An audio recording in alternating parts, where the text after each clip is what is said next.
Hey, this is episode 6 of the weekly intake where nothing works ever. Thanks for being here. I am Kick Tripod. And Trevor's doing something, man. And I am Trevor May. I'm in Florida. So, yes, this is our third take, but we're getting it, guys. We got a lot of fun topics to talk about today. And this was a very, very apt week for the name of this podcast, wasn't it, John? Dude, So Trevor and I, we've been trying to play more video games together. We're like, well, let's play more games together. So we tried to play Overwatch, and probably like 3 or 4 times this week we tried to play Overwatch, and we never played more than 3 consecutive games because they were just so horrible. And every time one of us gets called out for it, and I'm like, I can't do it. I'm done. Let's go play PUBG.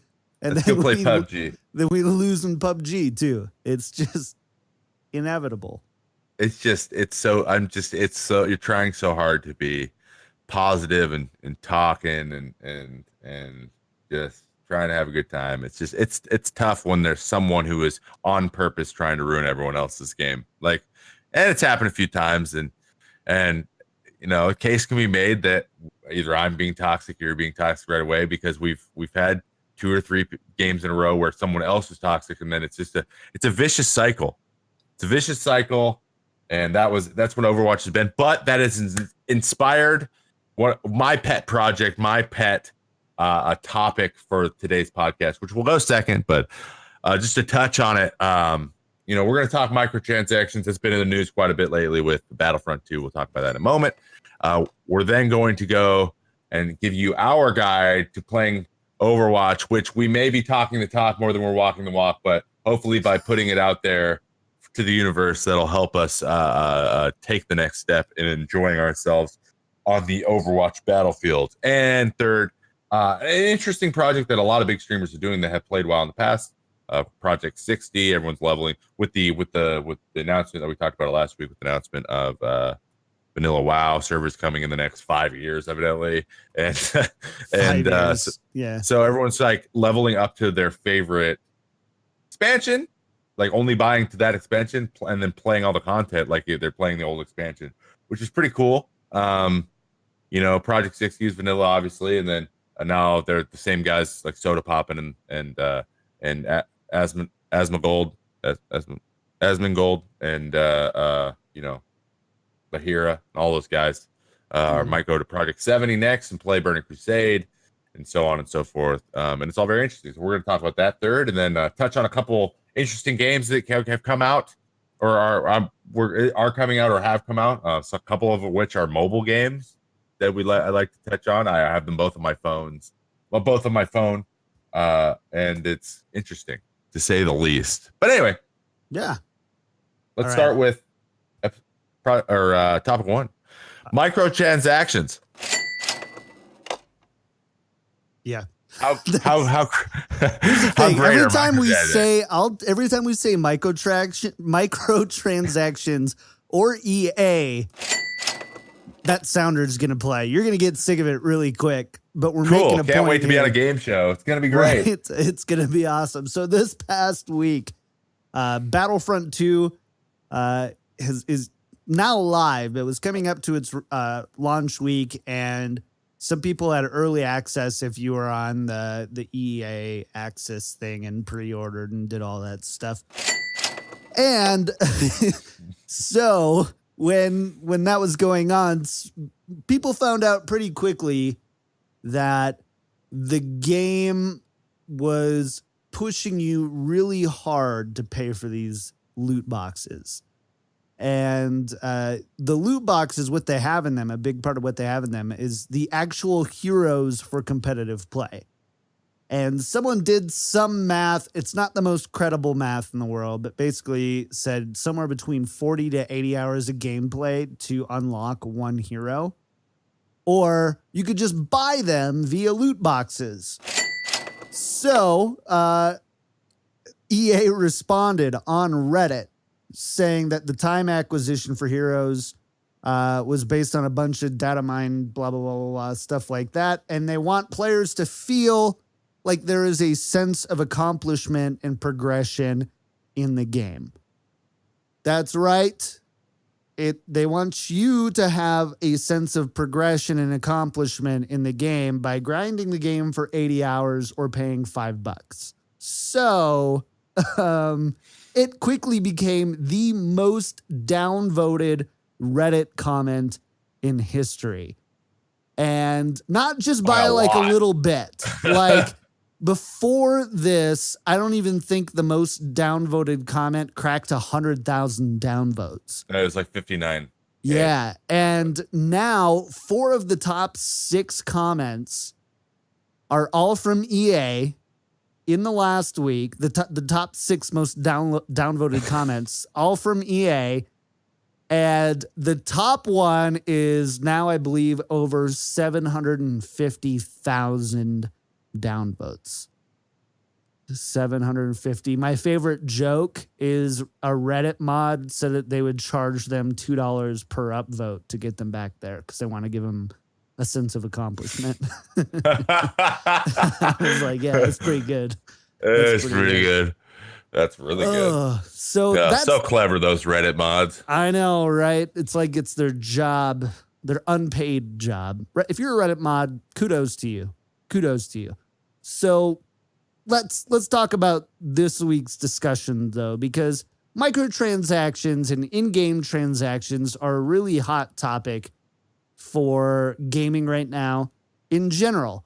You've got free to play, you've got pay to play, you've got pay to win, you've got all these different sorts of ways that games have implemented these microtransactions to further your progression, further your character, further what they look like, what your game looks like, what your character looks like. We need to address this, Trev. And I got to ask you first, with this stuff with EA, have microtransactions gone too far? I mean, yeah, there's a lot of smaller games too. I mean, this is a AAA EA title. It had a lot of build up. It's Star Wars, which has a huge following. So you got to remember that, like, everyone's gonna get on their proverbial horse and go to battle on this one because, you know, it's got a really big player base. So of course, unlocking a hero, which gives you a huge advantage in the game over someone who doesn't have the hero, is just pay to win. And on top of that, the fact that you have to pay $60 for a game first and then get outplayed by someone who paid $80 is stupid. That's just a lot of money for the normal person. See, so they're pay to win when a game is literally as much as a game can be, plus it's also pay to win. It's just too much. So they went too far, obviously. So I know right here we have which games do it well, which ones don't. So let's start to pros and cons here. Yeah, I understand a lot of games are doing it cleverly with, like, you know, you can still play the game and you could look cooler, but it doesn't give you any tactical advantage in the actual playing of the game. Yeah, cosmetics, there's fine. That way people can decide that, okay, this doesn't affect the gameplay at all. It just affects, you know, how big of a nerd I am, which I'm fine with. The same way people buy figurines and put them in the back of their Twitch streams and things. You know what I mean? And that's like, you're talking like about Overwatch, right? Overwatch specifically. Overwatch did a good job. Fortnite again, like even the main game in Fortnite, you don't need to buy llamas to play the game. You can buy llamas and it would help you, but you can completely progress through the game, enjoy yourself. Honestly, I don't even know what's in llamas. There's so much stuff in llamas, but one of the 9 currencies that you have for that game. It's exactly. But if you want to buy a lot, you can do it. But the same token, I didn't like not Battle Royale, Clash of Clans. 100% someone could get a huge tactical advantage over you by pouring money into that game. It's not even close. Right. I hated that because you needed honestly in Clash of Clans, you need the time and the money.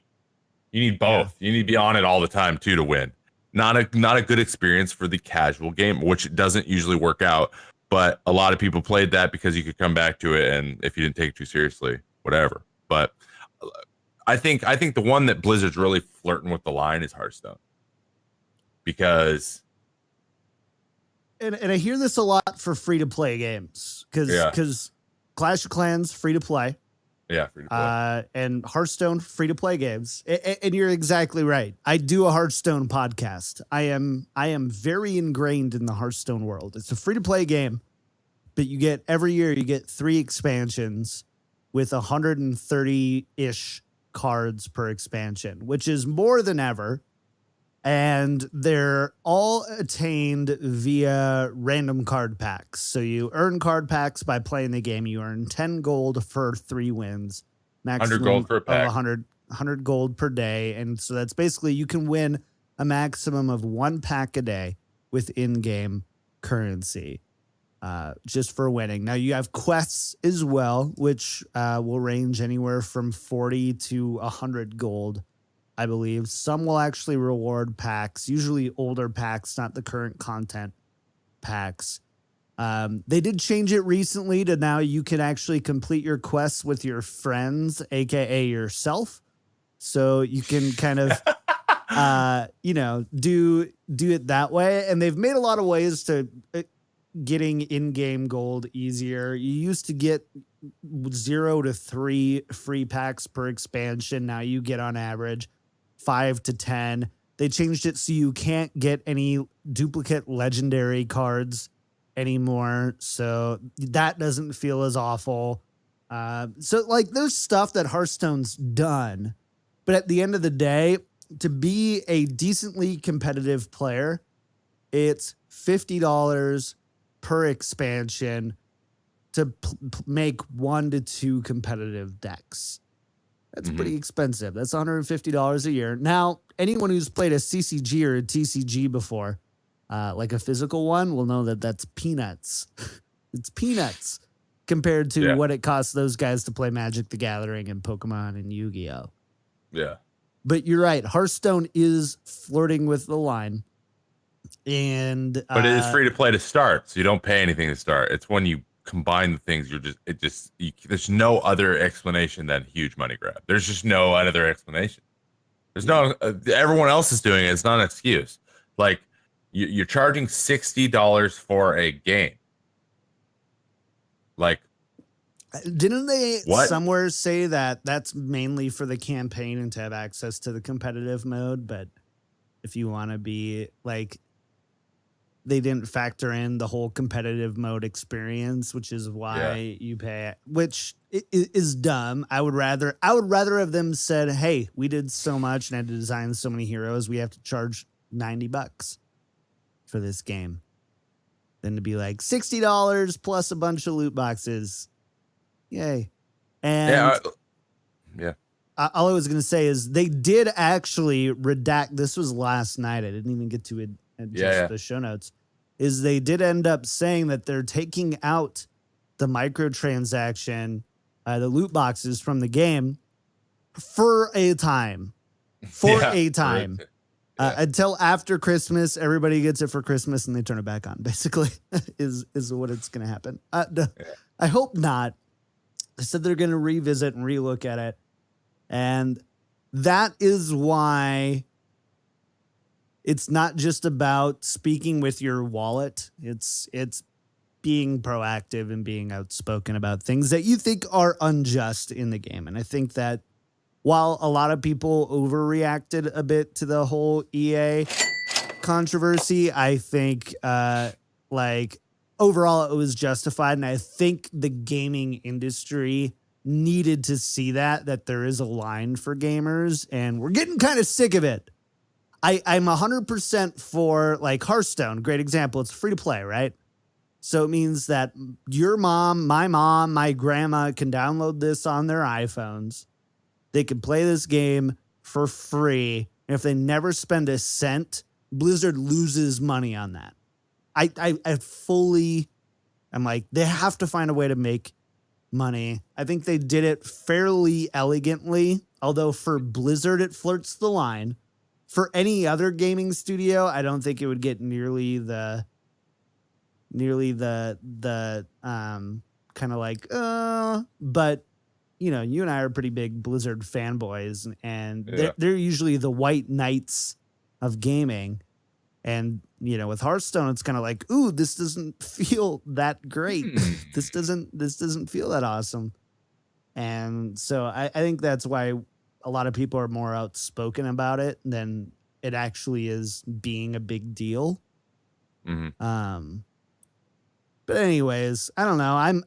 I'm still tolerating Hearthstone's look at it. Yeah, I go in and out too, but every time I come back, I'm like, oh gosh, I gotta get a bunch of packs now because I don't have the cards I need. Which it's a fun game. It's Blizzard, and of course I have a bias there. So, but you know, I think they're flirting with the line now. Some bad ones. Like here's the thing. There's a couple big glaring problems you see. Again, when you're paying a lot of money up front and then you're consistently paying forever just to stay relevant, that's automatically the bad category. If you're paying up front and then you're buying something with your currency in the game and then you have to pay money to unlock it. I know what you're talking about. Then that's just asinine, especially when your game is a quote F fest of desync and lag. And there's serious development issues that need to be addressed before you start charging people for your cosmetics that you said you weren't going to do. That we wouldn't implement microtransactions until the game was quote unquote live. Except microtransactions were released like literally 3 weeks after the game came into early access. So we're talking about PlayerUnknown's Battlegrounds. I don't know if you knew, but you can go and get the Gamescom, which I don't believe are available anymore, and buy $2 keys to open them. $2.50. $2.50. Because I accidentally bought one and didn't know I needed a key, so then I had to go buy $5 in my Steam wallet to unlock that crate. I actually had it sitting there for almost a month. I literally I just buy them like and sell them because people are buying them and then buying the keys to unlock them or reselling them. It's been a whole thing on the Steam marketplace, but I have like 15 of them. I'm gonna sit on it for like literally a year and see how much they're worth, because it might be worth a lot if anyone still has. Do it like a month before Gamescom, just in case they reopen the same Gamescom crates. They probably will, because considering the fact that these crates don't even have an animation when they open, I doubt they're gonna not copy pasta that. So PUBG again, it's just another thing to gripe about with that game, even though I'm gonna keep playing for hours every day. But again, just you're in there like, wait, I can't unlock this. Seems very, very blue hole, and it is. It's something that they can't yet get to. They can't yet get to fixing this. You know, they have to restart. They have to physically restart servers so that they run smoothly until they get laggy again, and they got to physically restart them again, which is probably not sustainable. But it is what it is. We already talked about Battlefront 2, and then another game that I played a little bit with Lassus, but he was really big into, was Arcade, made by Tryon, who does a bunch of other games that I can't think of right now. And Arcade is an MMO with like you can build a castle, get land, farm it, and you know people then try to be your vassals or peasants or whatever, and you can play like that. But turns out you literally have to pay a fee to get land. So people who can't afford, they buy the game, then they can't afford to buy the land in the game. If you don't have land, you just can't play. So it's like it's just pay to win out this in the most so everyone quits when it becomes pay to win again. And it's not based on your time, it's just based on pay to win. So it's just like, again, you buy the game, but you can't actually play it effectively unless you pay more money. Bad. Red flag. Not a good use of it. you can technically play the game. You can get ahead probably a little bit, which is where Hearthstone is. And then Overwatch, if you buy the game for which Overwatch is only $40. So the game's On actually a little PC, cheaper. yeah. Yeah, game's a little cheaper. Console You get loot boxes every 60. level. You level quick. You play like 4 or 5 games with a group, and you level. And it's a couple hours. You level up. You get another loot box. You get a loot box every couple hours, and it satisfies it. And then, then you get so much duplicates and stuff and cash. Usually, when a new expansion, a new character, or a new event happens, you have a few thousand where you can buy a couple of skins you wanted anyways. So it's like it's enough. It's like I've bought loot boxes a couple times just for like a more of a Twitch event than anything. Yeah. But I never have been like, oh, I really want to do loot boxes. They've never really affected me like that. And so I think it's really well done, tastefully. I think they're making plenty of money though. So I think they definitely are, because every time an event comes out, Katie's like, so can we put our date money to loot boxes, and then we'll spend a night on the couch opening loot boxes together. It's adorable. And but I think Overwatch is the gold standard right now in like that microtransaction things. We get maps 2 to 3 times a year for free. We get new characters 2 to 3 times a year for free.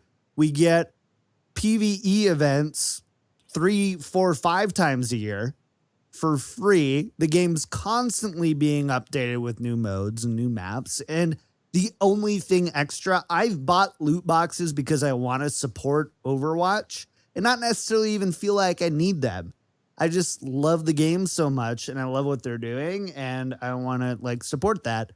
And that's why they have 35 million players and, the most hyped up pro league that we've ever seen in esports. It's a good thing. Overwatch is doing it right. Overwatch is doing it right. They're the gold standard, and outside of like Nintendo, where it's like $60 and it's yours, everything. Outside of that type of thing, I think Overwatch sets the standard for sustainable, long-term support of a game. And I think that Riot doesn't do a too bad job either with that stuff. Well, in Heroes, because those are all free to play, right? They do. No, you don't have all the heroes. You gotta buy them. They're free to play, but you buy the heroes, and then certain heroes are on a weekly rotation, right? Oh, yeah. So even if you don't own all the heroes, every week there's new heroes that are free to play, so you can still do that. And you can buy the points if you want and unlock the special one that you're trying to get used to or whatever. But there's no way, there's no need to. And there's like 60 heroes, so there's no need to like grossly buy them all. You can get enough roughly to get at least all the basic ones, the 450 whatever points, because you can get that much in like 2 games. Then the more expensive ones are the higher skill cap or whatever. It's just it wasn't too bad. And they have sales and all kinds of stuff. So I think that's a lot of their success. I think that got a huge playership quickly because they did that fairly right. And they actually, it was maybe a little bit more egregious at the beginning, and then they've actually gotten a little bit looser on it as time's gone on, and more cosmetic stuff too. So there's a lot more like skins. Everyone loves special skins, mounts. I was surprised at how big of a thing mounts are. In Heroes of the Storm, everyone makes fun of me because I still have what's called the poverty pony.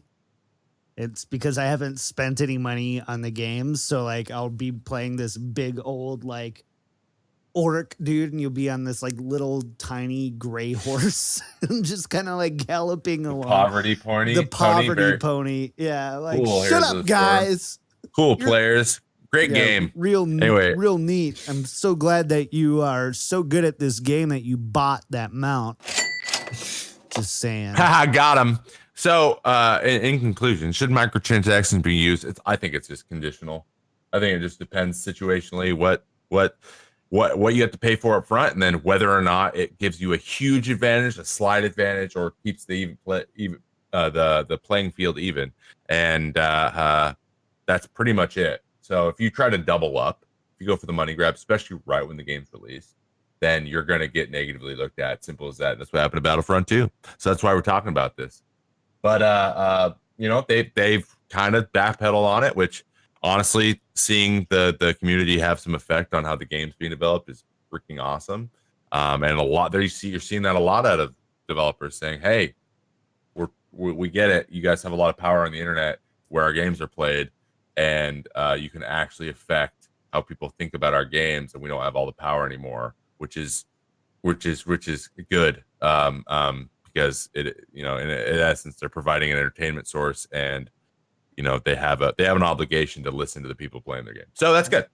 One last thing I will say: if you send death threats to these developers based on their monetization strategy, though, you're a piece of trash.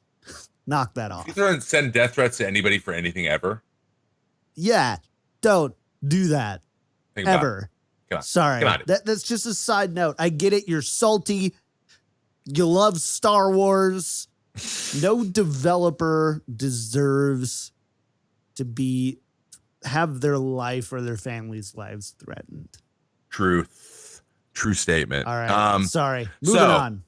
Anyway, speaking of salt, topic number 2, we would love to present you with some things we've developed in our own experience, some tips and tricks, our guide to playing Overwatch, chat. So this is we've learned, well, we knew these things. We don't necessarily follow these rules as we should, but I noticed that when I am having fun and when I am playing well and my teammates are cooperating, that these are the common factors or common keys to those games happening. So things that I'm seeing on a daily basis. So maybe we could I'll just go through them, then we can discuss and go through them, discuss and go from there. So one thing I make an effort to do, and I think Kick does too, is say hello at the beginning of the match. Make a call with, also while the match is going, make a call with your intentions and apologize when you mess it up. Try to make it fun. So examples. Hop in and say, hey pals, what's up? Yep. My name on Overwatch is Happy Smile XD. I tried to play the part. Okay. But you just say hello, because honestly, if nobody says hello, no one's going to talk to the game until the end, where that one guy's like, you all suck, when you lose and don't even get out of the spawn. An emphasis on saying hello, like in voice comms. So then people know that you're there too. You're also letting people know, hey, I'm on voice comms and I'm willing to communicate. And I'm willing to communicate. It's not like typing in chat. We had some guy yesterday, not on mic, directing the whole team via text chat. Totally hypocritically, by the way. And I am saying, hey man, like nobody's reading chat when we're watching you jump in as Monkey and dying instantly over and over. Like we're not reading what you're saying. Like, how are you typing also when you're, I don't, this doesn't make any sense. And I was just like, man, like we're not reading that. Like, what you're doing, you're wasting your time. You either get in voice, get a mic, or don't type anything and just be one of the silent people. Like those are your options. Or type, hey guys, can someone direct because I don't have a mic? I mean, that could work. Hopefully, just anything. Just make an effort. Yeah. Like you have to make an effort to be like, hey, this is going to be a game where we communicate. And then make the call with your intentions. I always use this for Last. Last is allowed. He's very good, which helps, but he's allowed when he goes, I'm charging in, or I'm going for it. And you make it kind of like if you're screaming like you're excited the whole game and you're kind of doing something stupid, people are more likely to forgive you for, if you state your intentions. I'm going to flank. I'm dead. If you say something like that, people don't necessarily get as angry at you as if you're silent and then making stupid dying plays. Off in the middle of nowhere. Dying off in the middle of nowhere. What were you trying to do? I don't get it. So if you try to be humorous, try to have fun, it's like that. People kind of like loosen up. They do. They instantly loosen up. There'll be that one guy who, no matter what you do, is just salty. But the guy who's still in gold, but he's a GM player and he knows it. Yeah, that guy. Everyone sucks and he's the best. And they exist. And sometimes, I find myself thinking that and saying that on my stream. So it's just I'm trying to vocally state my intentions, and then when I make a mistake, be my bad, guys. And when you say my bad, people go from being really, really angry to it's cool. Yeah, and it's and you lose and then you move on. Everyone's fine. Here's a big one. Here's number 2. If you'd like something to happen, ask. You want someone to switch off Hanzo? Hey man, would you mind not playing or mind switching off Hanzo? Could we give a suggestion? If they said no at that point, they go no, or they don't say anything, then it's no longer on you. Okay, Yep. so there's nothing you can do at that point, especially if they're someone who's going to continuously run into the team as Bastion and die over and over again because for some reason that's fun. Sometimes people like literally that's the way they think they can throw. Then you play Zarya, you bubble that person, at least get 40 charge every time they go die. Yep. You got to think of it that way. It's hard, but if you just ask, like, teach yourself to ask the question. Hey, I'm the only healer. Like, might I get a can someone be the Robin to my Batman, please? And just come heal our glorious teammates together. If not, I'll be disappointed and a little bit hurt. But if so, I will be not disappointed and a little bit happy. Thank you. And then if nobody does anything, again, it's no longer your fault. No longer your fault. So I think something too is recognizing the severity of like how quickly you need to switch. If it's like right away, something needs to change. It's okay to be a little bit more passive. Be like, hey, do you guys want to switch something up? And then once the Hanzo doesn't get the hint, then be like, hey, I don't like this. I don't know if the Hanzo's working. Do you mind switching to Genji or something? Or looking at their time played on other heroes and being like, hey, you mind playing Reaper because the monkey's kind of not doing. You've got 4 hours on Reaper. Would you Reaper? mind playing that? I don't know how to play him as well as you do. Fluff his butt a little bit, right? Fluff his butt, I guess that's a thing. Fluff his butt. So like complimenting your teammates, people like that. They butter them up a little bit. Trev told me good job in PUBG yesterday, and I'm still floating on that high. That's actually number 5, but we'll use that as number 3. Compliment your teammates on good plays. So they do something cool. They go, oh, nice play, or thanks for your heals, or you're nuts. You tell someone they're nuts, even if they're not necessarily that nuts. It doesn't matter. Like keeping everyone happy. If you're forced to be Mercy, well, now we don't have to do this anymore. But like for me, I was always Mercy, be like, F it. You're welcome. I'm the best. And then every time anyone was taking damage, I would scream their name and say, peek me. I'll fly to you and save you.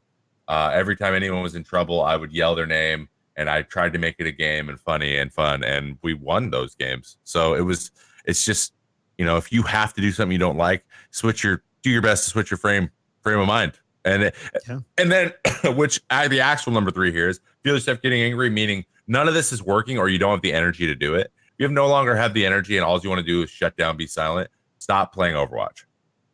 Yep. If you don't have the patience to communicate, you don't have the patience to joke around, if you don't have the patience to, if you're genuinely like, this is horrible, like I don't have the energy to do this, go play PUBG. It's not tilting at all.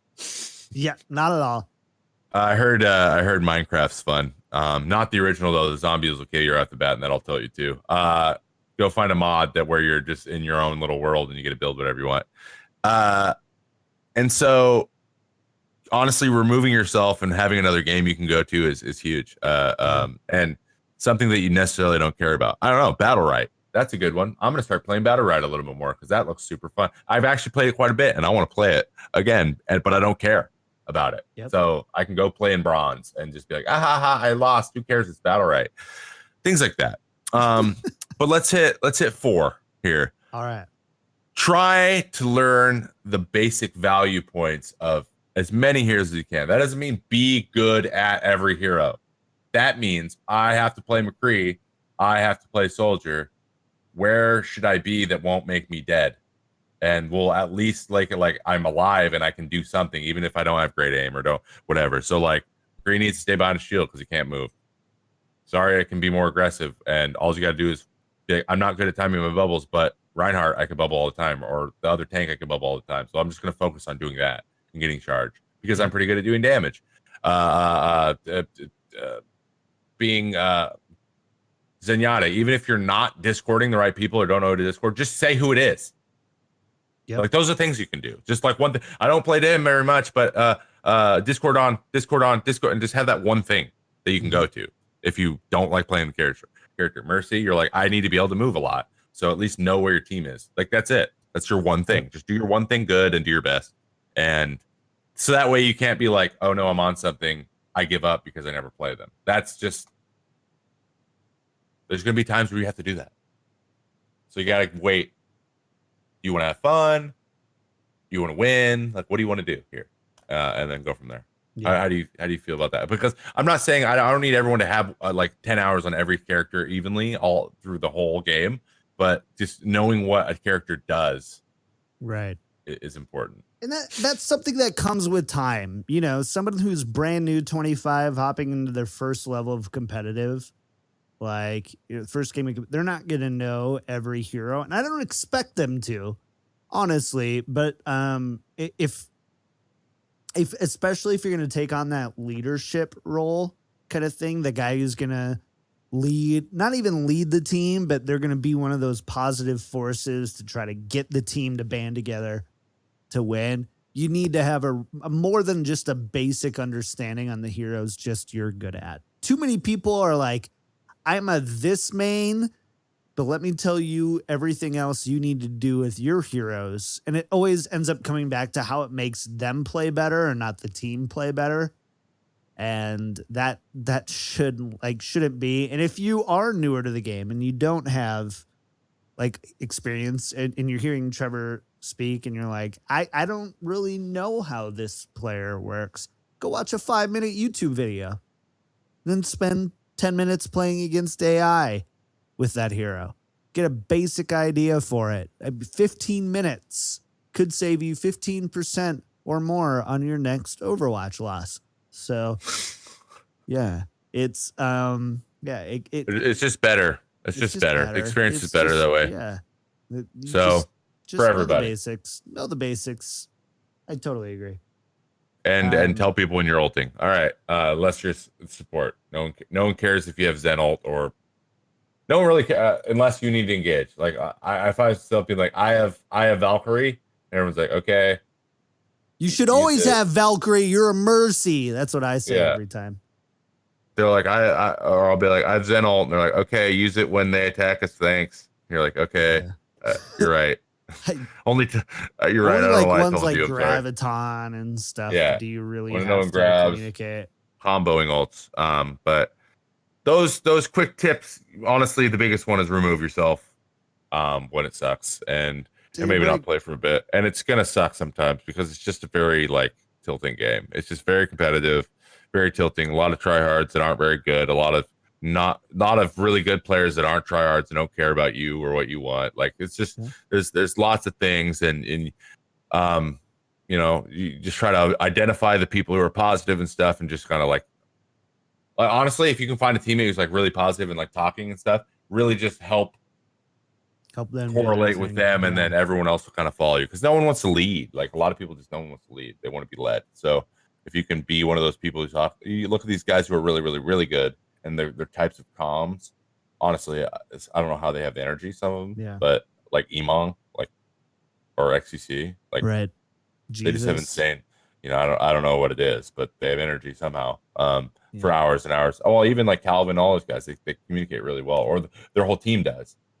And that's like, not even if it's good comms, just everyone yelling and being excited kind of just gets the synergy working a little more.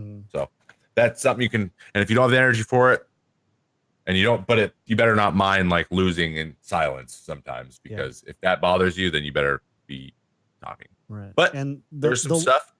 The last thing I want to add to this, we'll put a cap on it. We'll go on to the next one here, is if you are playing and you want to be competitive, you want this to be like the game you're really good at, sometimes switching off isn't always an option, and coping mechanisms are. And so figure out when you're tilted and how to fix that faster and work on that. Sometimes you have to do that.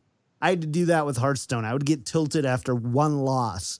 I'd be really pissed, which meant that I played half the games that I needed to get to legend in Hearthstone. So I'm like, you know what? I got to work through these. I got to start doing these things. And I would do just simple things like, it's so dumb, but I would do some squats over off the side. I would just, get the blood flowing a little bit, stand up and stretch. Don't make fun of me, Trevor. Okay, did some Just squats. Just specifically Just squats. I mean, that's the only easy one. No, just kidding. I would do like push-ups too, or crunches or whatever. But like just getting up, jumping jacks. Everybody loves doing jumping jacks, right? Go get another LaCroix. Going. Yeah, go get some hopscotch going right here. Some double dutch. Some schoolyards game or some. I don't know. Just a 20-second break versus going and playing PUBG for 4 hours is probably more conducive if you're like, hey, if that's I'm gonna get masters this season and I'm at gold. You gotta find a way to work through those negative attitudes. You're gonna have to play a lot too. Yeah, you're gonna have and just remember, being patient. Like when you find yourself not being patient, removing yourself for it, and then seeing if you still want to play in like 5-10 minutes, then you go for it. There's days where you're like, this just isn't going to happen. It's been 3 games in a row. Then you just remove yourself from the game. So just remove yourself. Chat is making fun of me for squatting. You guys are jerks. Well, you walked into that one. Come see my baseball thighs, buddy. They're magnificent. Stop. Okay. Stop. This is a PG baseball thighs stream, are PG. bud. All right, Project 60. Let's go. All right, we're on from the guide to Overwatch, guys. We'll try to write it write it out in form, and it's only $100 to get those 5 rules emailed to you. Actually, thank you for supporting the podcast. You pay $5 and you get a random rule. And you pay 5 more, you get another random rule. Random rule. And there's no even celebration. It's just like, boom, here it is. It's in your inventory now. And there's an 80% chance that it's a repeat of the last one you got. Anyway, we're moving on to Project 60. So let me explain this really quick. There's a really cool project that a lot of streamers are doing called Project 60, World of Warcraft. They're leveling brand new accounts up to 60. They started a guild, and they're trying to clear all the content with viewers from that expansion. So right now Soda's doing it. He's leading one. I think Asmongold was on there. I said that earlier. Bahira. I'm just going by who I hear in their Discord when they're talking. There's another one on Horde side. Those guys are Alliance. I think Sony D is running one on the Horde side. And they're all just leveling from 1 going up to 60. No, and there's the series of rules, right? And there's a bot. So that in your guild, so if you take a summon from looking for group, or you take a summon from anything but a warlock in your group was summoned, that has to be in your guild, or the actual summoning stone, which I don't believe exists for some of that content, then you were kicked out of the guild. So at 1 strike and you're out. So like there's a bunch of things that you couldn't do in vanilla WoW that you can do in the expansions that are in the game now that you're not allowed to do, or you're kicked out of the guild, which is super, super interesting to me. But it's super cool for the purists to go play, try to clear AQ40 with a bunch of randoms with actual 60 gear, not twinks. Like that sounds fun as hell. I don't know if they're running DKP. I don't know what they're doing. I know they're not progressing. They're just running because they've all run it hundreds and hundreds of times. They know how to do it. But it's just rolls probably. But I know they're going to move on to Project 70, which is Burning Crusade. I don't know. I'd completely be in for Project 80 and just playing the Lich King all over again. That'd be super fun. But I think it's super cool. I think a lot of people are flocking back to WoW. I know that Soda was on last night. He's like, dude, there's 410 out of 1,000 people in this guild online playing right now. That's insane. Blizzard's loving it because thousands and thousands of new accounts are being purchased so people can level to 60 and they're loving it. But I think the whole thing with the rules is like super interesting because like I could totally see myself just being like, that's not in the other one, I'm out, and then just getting booted and then quitting. Yeah. It'd be the worst. But it's a cool I thought it was cool because there's so many streamers that just hopped right on the bandwagon and are doing it. Have you seen anything on it? Have you watched it? It is really cool. Here's the thing, Trevor. I already did this. Okay. I did this in the beginning of Mists of Pandaria. If you're a WoW player and listen to podcasts at all, you've probably heard of the Convert to Raid podcast. And I'm actually a guest on there pretty regularly. not talking about WoW, Hearthstone and Overwatch. Those are the games that I contribute to. But they've got the biggest guild in World of Warcraft, spanning over like 15,000 players now. So that's like 15. I think they have like 18 or 19 total guilds that are all brothers sistered up. And they did something called iTunes, which is almost line for line the rules for Project 60. No heirlooms, no LFGs, summoning stones, special weird mounts, all that kind of stuff. And so I did that, leveled up to 60. We played, did the Burning Crusade afterward, did Lich King afterward, and then did Deathwing.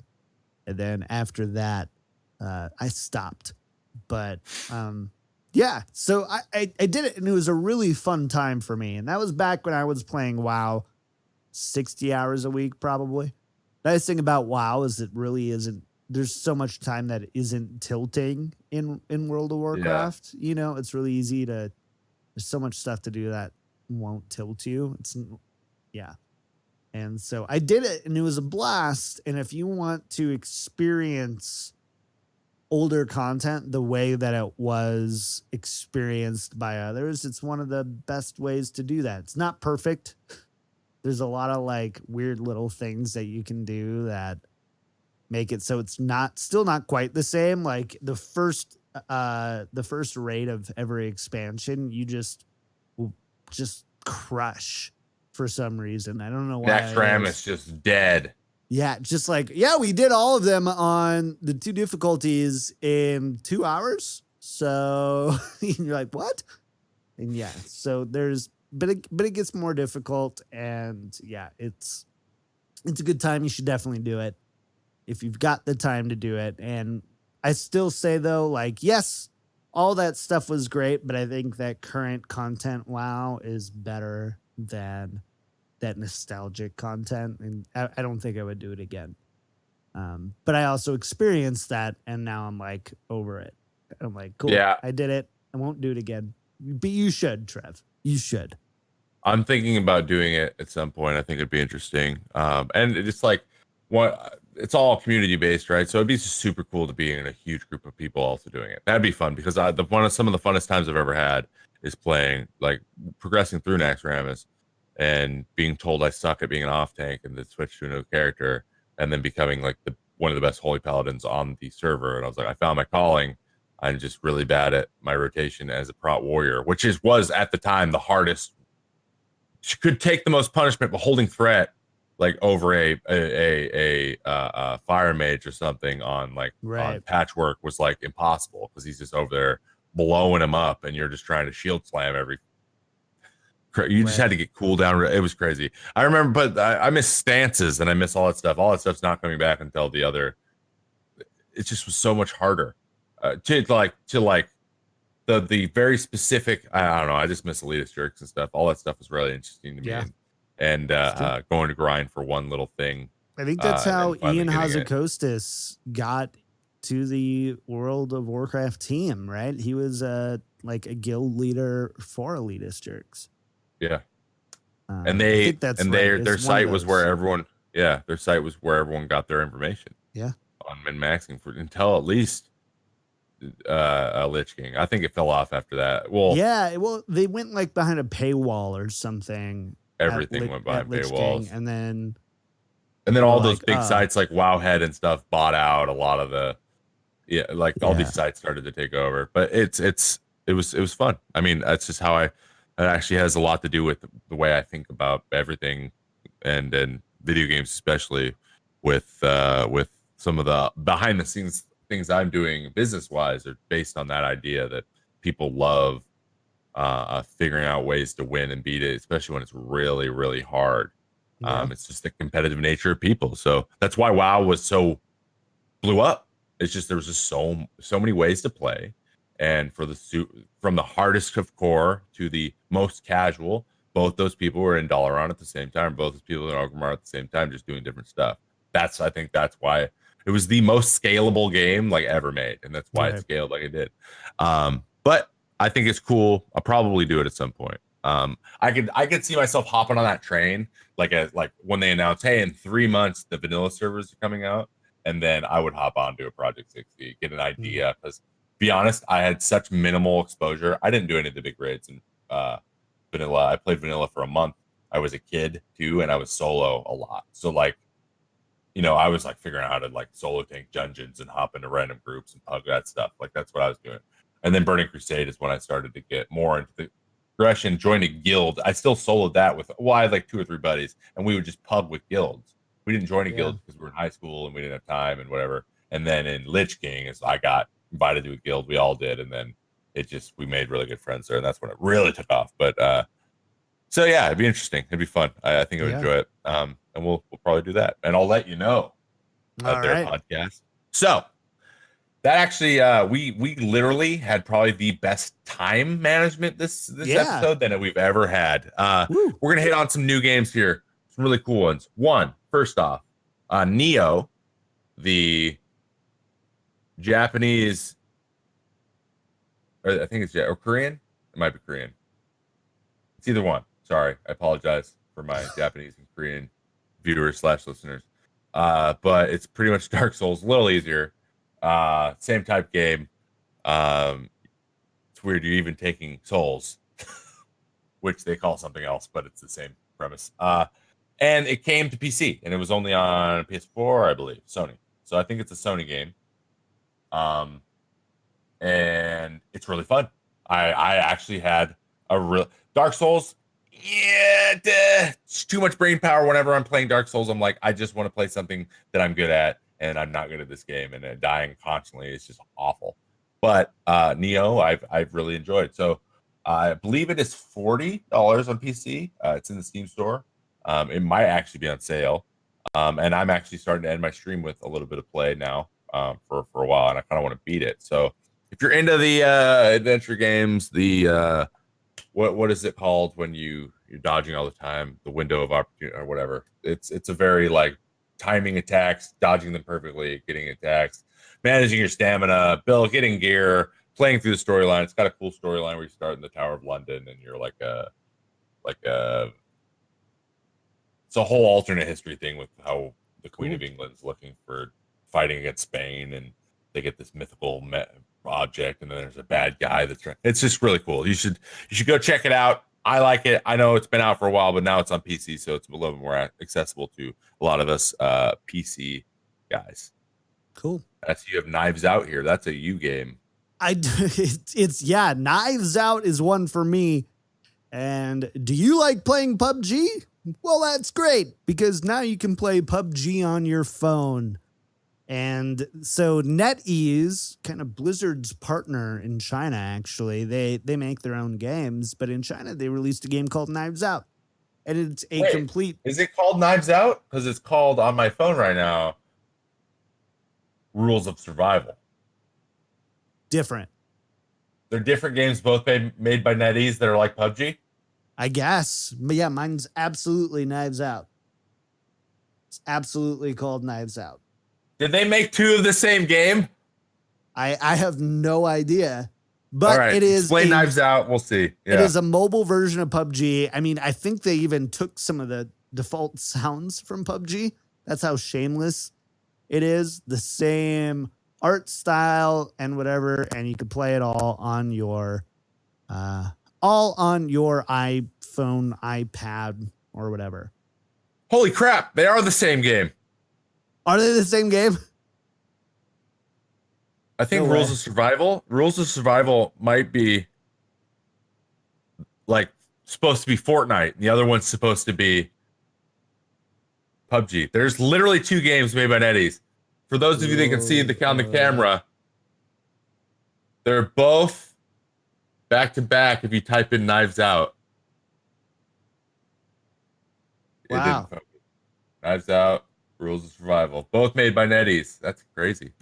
Nuts. Anyways, I've been playing that, and it's a way worse experience than playing on a PC, but hey, it scratches that itch. Is kind of cool, and I died a lot. I think people are cheating. Really? Yeah, I think people are you just cheating. being instant headshot? not instant headshot, but like I don't know. I don't know. I don't know. Trevor, I don't know. Okay. Well, Just let's touch on the mobile games, like popular games going to mobile. Lineage 2. yeah. So Lineage 2 is now on 60 mobile, and players, right? I downloaded it and I played around. The controls are super easy to use. It's super responsive. It looks good. I was actually blown away. I'm like, wow, they pulled a game like this off. I think that the camera view is a little easier for that than like a Battle Royale where you have to look up, down, right, more 3D, right? But the Lineage, like one thing the guys who made Lineage should do really well is the combat style, like the anime combat style, is super fun when you're playing on a phone. And I played a little bit last night. I probably played like for 15 minutes, but I was like, wow, this is actually, I could sit on a plane and play this. I could absolutely sit on a plane and play this, except you need internet. So maybe sit on a bus and play this. Yeah. So the fact if they can start pulling these things off in mobile games, it could literally be kind of revolutionary if they do them well. Well, in these mobile hardware makers are outpacing the PC industry as far as like graphics technology goes, like exponentially. If you look at some of the stuff that Apple is doing with their silicon and metal, and it's nuts. It's really pretty crazy. They're doing like they're rendering things in their AR kit that 2 years ago took like 2 workstation computers to render for an on-stage demo, like for Microsoft when they were doing the HoloLens stuff. And they're like, oh yeah, we're doing that with the phone right now. Like the mobile space from a hardware perspective is catching up, and something that I think players always like, I don't care, because it like people haven't figured out how to make it fun to use touchscreen, or even just it's so difficult. It was so difficult to play with these touchscreen controls that you just basically didn't want to. It's like, it doesn't matter if this game runs better or looks smooth or I can play it in my pocket. I hate using the controls. And people made hardware controllers for a long time to like get around from that. But I think the mobile industry is finally figuring out how mobile controls are supposed to look and work. And it's, to your point, it's getting to that intriguing point of like, I kind of want to, I'm excited to play something on my phone. So, but now that I'm starting to actually have a lot more travel scheduled up here, in the next 3 months, like, as a person who likes playing video games quite a bit at my desktop computer, we're getting some real plausible. I make a word every week on this show. Yeah, plausible. That's gonna be the name. This is a real plausitive podcast. Plausible alternative for my desktop computer, at least to some extent. Not only that, I have Mario Odyssey on the Switch, so like these trips are going to be just phenomenal on the plane. But it's all interesting. It's cool. Figuring out how to stream them has been interesting for some people I know. Also, I would be interested in doing that because I have an iPad Pro. Figuring out how to do the controller on iPad Pro, then it becomes your mobile console-y type thing. It becomes a Switch with a bigger screen at that point. A Switch for a bigger screen, yeah. So it's awesome. It's really cool. All those games, I downloaded Knives Out right now because I want to see what the differences are. Because if it's the same game, I'm gonna laugh because it's on the same thing, and they're actually competing themselves with two. That doesn't make any sense to me. I don't understand why they made two games. I don't get it. Maybe one's the English version and one's the Korean. I don't really know. Maybe. Or the Chinese. Sorry. It's nuts. It's crazy. So I'll probably have some reviews to go over next week. Next Friday on the old show. The day after Thanksgiving, which I'm now realizing I need to plan for, and it's Black Friday, and we might need to schedule a different day to do this show. Fair enough. I get it. But we will get an episode 7 out in the next 6 to 5 to 9 days. Yeah. In the next 5 to 9 days, there will be another one. I do have one last announcement, and I'm saying it here officially, publicly, on the Weekly Intake podcast, that I am starting a brand new, some may call it scholarship program, for all of you plebs out there that do not have the funds to subscribe to your favorite channel. I'm starting the Support a Pleb program, hashtag Support a Pleb on Twitter, where I will choose I will choose 3 a week. Every Saturday, I will choose 3 people, and I will buy you your first month sub to your favorite streamer that is not me, of course. It can be kicked if you want. Just so you think, hey, Trevor, you're such a nice guy, you wouldn't want that to go to you. But in reality, it's because I don't want to give Twitch $250 for no reason. So, that actually it doesn't benefit me at all either if you decided to use it on me. So what we will do is it doesn't. It's just me giving money to Amazon. So what I would do is I would love you to tweet at me. Obviously tweet at me who the streamer you would like to sub to and why in a short tweet, and use hashtag Support a Pleb. I will read your responses. I will pick 3 of the best ones, the most heartfelt, the funniest, whatever it is, and I will choose them, and every Saturday pick 3 and gift them a sub to that. I think that'd be super cool. There's lots of people out there that wish they could sub, but like the $5 a month, whatever. Yeah. Maybe we'll expand this to be like 2 months, just 2 months, so you can experience being a sub for 2 months, then decide whether that's something that you want to pony up for yourself at that point to keep your streak going. Whatever it is up to you, but getting the ball rolling, I would love to do that. I think that would be super cool. Now that get a little promo to the feature too. I think that's cool. So yeah, tweet at me, Support a Pleb. Tell me who, why, what. I know I'm gonna get 100 of them saying I want to sub to you, and I'm gonna be like, okay, well, no, do it, Samuel. Do it, Samuel. But in closing, don't forget to go do that. In closing, I'm Trevor. I'm Trev May, Trev May 65 on Facebook, Twitter, Snapchat, and Instagram.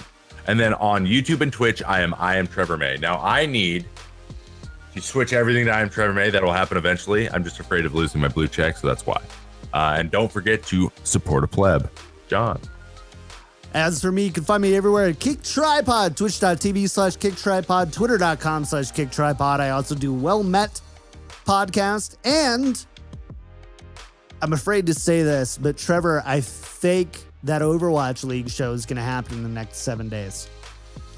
Oh, the Overwatch League show might happen in the next 7 days. Trust me, you guys will see where it is, what it is, how you listen to it, and all that stuff when the time comes. But be excited about it. You're gonna get all your information in one place. I'm pretty excited about it, and I'm in the final. I'm doing some last minute sounders, lining up some guests, finishing up the logo. I'm hoping to have it done this weekend and start doing a few test recordings to see how that goes. So, all right. That's going to do it for us. By the way, hey, if you like the show, leave us a 5-star review. Head on over to iTunes, type in the Weekly Intake, leave a 5-star review, and I'll make Trev mispronounce your name on the show. How's that sound? Wonderful. There's only one rule. We only have one show, and you can give. We would love whatever star you feel is appropriate for the show, as long as it's not 4 or lower.